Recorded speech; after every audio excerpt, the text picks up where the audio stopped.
About 10 years ago, when I was about 11, I had an older cousin, and he took advantage of me, sexually. He touched me in places that, parents will say those are your no-no areas.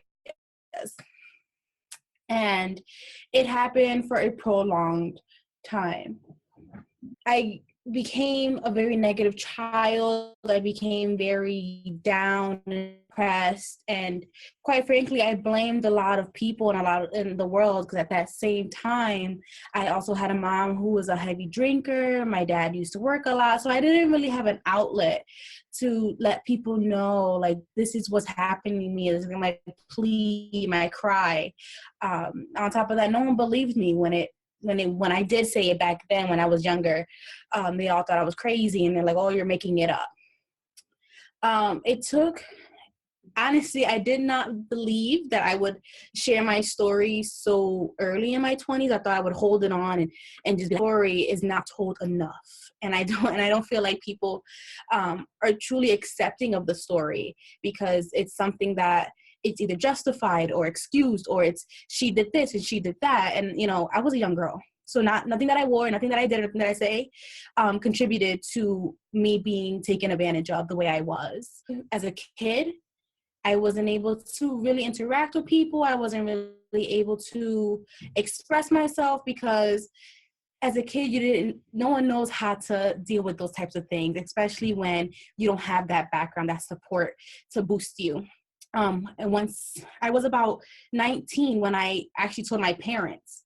So it also took me years to come actually to my family and sit them down and say, hey, like, look, this is what happened. This is how it happened. I remember it vividly. But once I worked on myself and vocalized it and actually saw people listening and actually grasping the gravity of my words, is when I started to work on myself and work on how I can take that negative part of my life and flip it and make it a positive. At this point, I just became accepting. I can happily say now that it did not destroy me. It didn't define me. It didn't put a label to my name. I'm very successful. I work a good job. I live a happy life. I keep a smile on my face every day. I have self-respect. Of yourself will come about. It will occur. I'm not going to say that once you forgive and accept, it's done for. Like, you're good. It's going to be a beautiful life. It's definitely something you're going to have to deal with. Has to be done by oneself. However, there is a team behind you. I'm so grateful to meet the people that I'm with today, because they were very accepting of my story and, heard me out. Wow, people really go through these things. And it's like, no, you're not less of a woman. Bash him either. They're like, oh, forget that guy. They were actually very understanding. And that's what I want people to understand and come, to realize when I say this story. I hope that I can help others, help other women, help other guys, whoever the case is, because this doesn't have a gender to it. It's very universal, very fluid. So I just hope that people can, see that what happens to you in life, any kind of action, consequence, or anything like that, does not put a label on your forehead. It's not who you are. You can definitely live a successful life. You can definitely have a story to you and be like, you know what? I have this happened. I accepted it. I forgave for myself. I didn't forgive for the others. I forgave for myself, because at the end of the day, it's about me. And it's never selfish to do that. I used to think it was. I used to say, how dare you? I used to look in the mirror like, how dare you do that? Like, this is not about you. But at the same time, it is. It is about me, and it's about my growth and my well-being. Because I feel like if I hadn't taken those healthy steps to reinvent myself, make my own name, because what happened to me is not me. It's not the person that I am. It all was a stepping stone to be like, no, I'm beautiful and I'm worthy. And, no guy, no woman, no nothing can tell me anything different. Like, I don't even care in it. When I walk the way I walk, I'm confident in it. To show that you are a platform, and that platform is very special.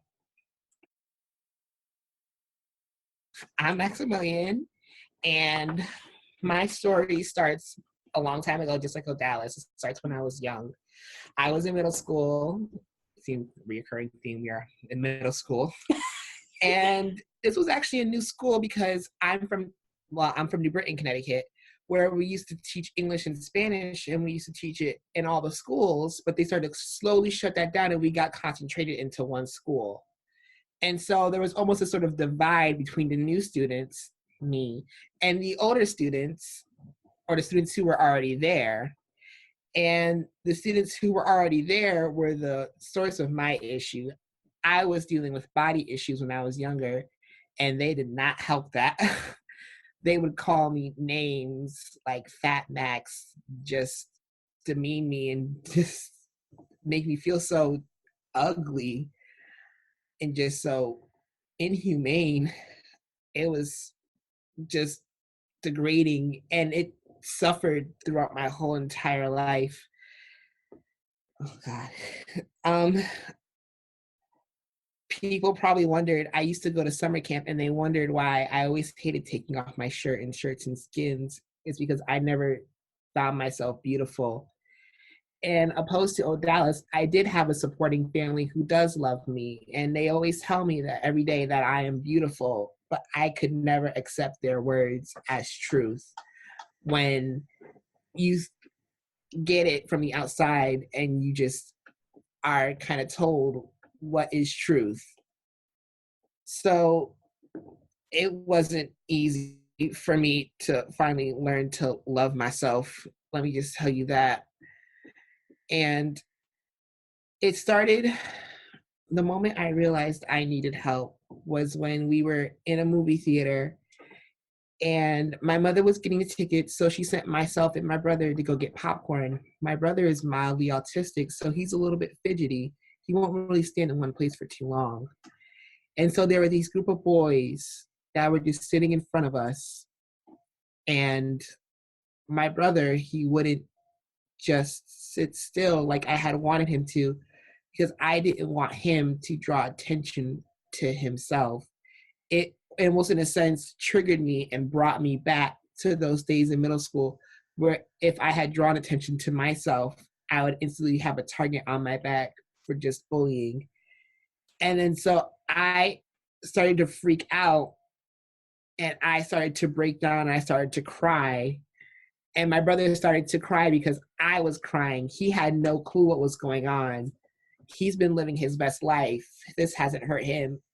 It was just accepting that he wasn't going to sit still and that he is my brother and I should love him because he's my brother, and that not to take people's opinions and not to try to manufacture my brother to fit people's standards, because that's never going to happen.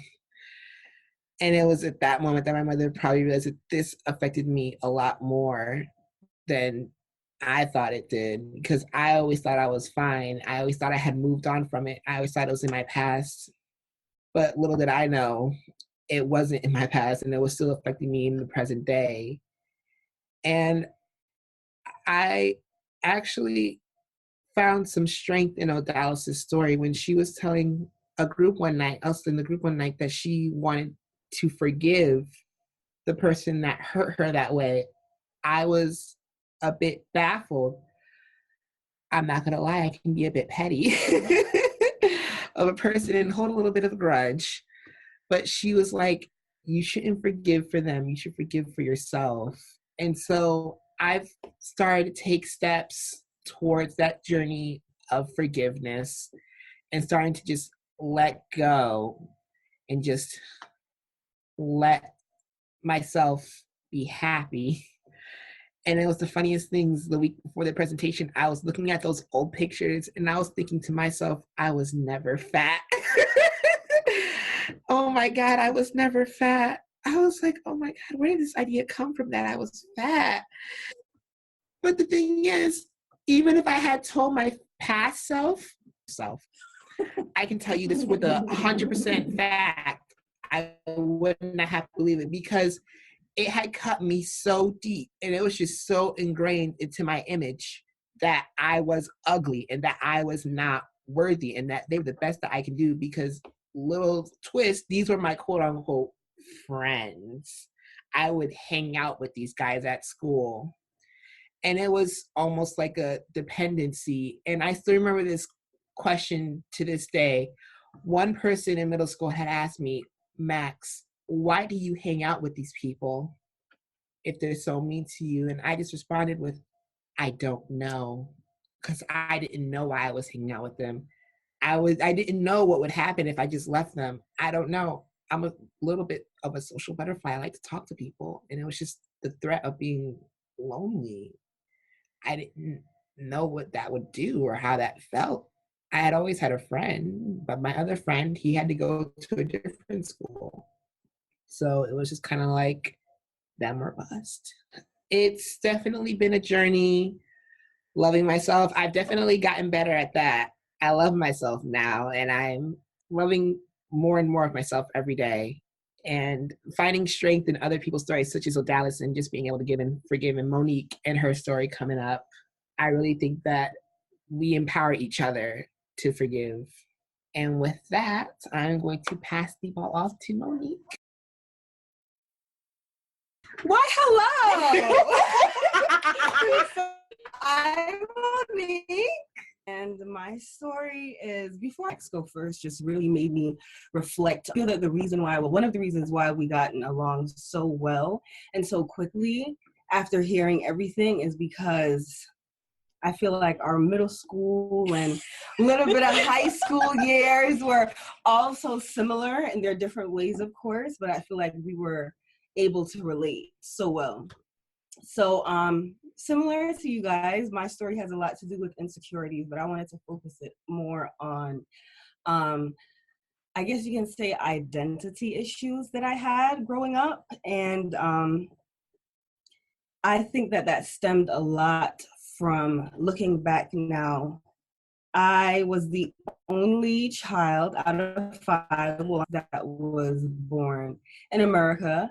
And being young, I didn't really understand. And all of my brothers and sisters were at least 13 years older than me.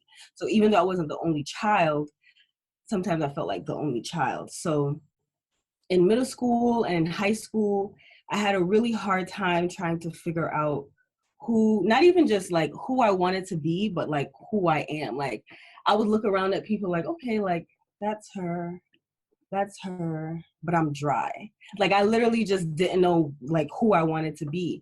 And I always recall this time in middle school, and I used to live in New York, where I didn't even know her, but it was this girl, and she was kind of acting hysterical, but it was just her personality altogether. So I'm like, what's going on? And when I looked closely, she was just like laughing. I'm like, wow, I want to be like her. And I tried for like a day, and I'm like, that's not really me. So same thing happened in high school, and in high school it was a lot harder because I feel like that's when the insecurities really smacks you in the face. Well, in my situation at least. Being there at a public school, that much profanity when I was over here, and like the large amount of people, it was almost like a college campus to me. It was a huge shock.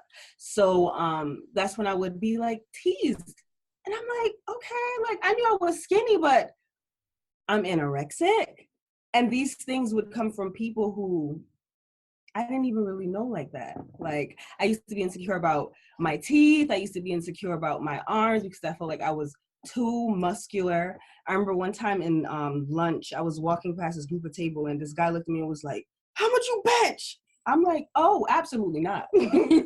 No more short sleeve shirts. And I did not wear short sleeve for literally a year because I'm just like, no, let's just avoid it. Didn't like my knees because everyone said that I was skinny, so didn't like shorts, covered up everything. And I'm just like, okay, so if I'm running from all these things that people are throwing in my face, like, who am I? Then the next transition came when I moved to, it was really, really hard for me because I didn't know absolutely anyone And that was my junior year of high school. So, the last 2 years, you kind of want to finish out strong with the people that you came in with. And that was not the case for me. And another big transition, really, really now going from a huge school to a really, really small school. Graduation class was 20 minutes. Graduation was 20 minutes. My high school graduation was 20 minutes. Okay. So let's just keep it there. And that transition was also, I wouldn't necessarily say that it was hard for me because I did meet a few people, but it was just another different experience. And college is where I really started to find myself, which is why there's pros and cons of colleges and education, but that's another story. Let me just keep it simple. But the pros of actually living on campus, I would say, is that you really do get the opportunity to venture out and really try to figure out who you are as a person, because you're there by yourself. No one's telling you to go to class. No one's telling you to eat this. No one's telling you to do that. No one's telling you to come in or stay out at whatever time. You're really just on your own. So freshman year, I kind of just, sponged up everything that was kind of just thrown at me.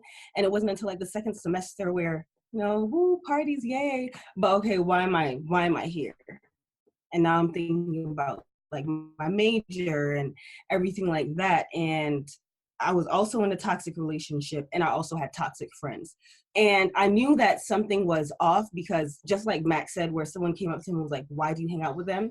Someone came up to me when I was living on campus, and I was with these people, and the person called me over, and he's like, I don't really know you like that, but they say that friends that, what is that quote? Friends that flock together, whatever. Birds of a feather. Right, birds of a feather flock together. Right. He was like, but I can tell that like you're just not like them. Like, why do you hang out with them? And I said, I don't know. I don't know. Like, met one here, met one there, yada yada friends. And he's like, but is that who you want to be around with? Like, is that who you want to surround yourself with? And it's not until you get those kind of questions where it kind of start really triggering thoughts like, okay, like who do I really want to surround myself with? And a few months after that, that's when I started my self-love, kind of finding myself journey. And I really dug deep into, and the first thing that I wanted to jump into is like my insecurities. Like, why do I not like the things that I was insecure about? And I started from the top to the bottom. And I remember like before, I used to have a really hard time looking in the mirror. And of course that came with not really knowing who I was, but also because I didn't necessarily like what I seen. Like I would pinpoint different things. And I remember one of my friends asked me like, so you don't look at yourself before you go in the shower? And I'm like, how about I just run in there? No, I don't want to see. I'm gonna just run in and hop out. Like, I don't want to see. And I was here sophomore year of college when I actually was a pro and a con, because I was sad that I didn't live with my friends, but I had randoms that went home on the weekends, well, all the time. So I had a lot of time by myself, which I didn't like initially, but that gave me so much time to really look within and reflect. And that's when I started to get more in touch with writing and get more in touch with myself and looking in the mirror and really embracing all that I thought that was wrong. But all those things that I thought was wrong is what made me me. And slowly but surely, I just felt within, just like I felt like I was a flower. And around that time, that's when I got into plant life. Woo, for all the plantologists out there. And I really started to look at myself as a metaphor. Like I really felt as if I was a flower, just like how flowers need tender care and love and attention. I felt that that's what I was giving myself. And I was happy that I wasn't in a place where I was feeding off of others for that. I wasn't craving love from other people.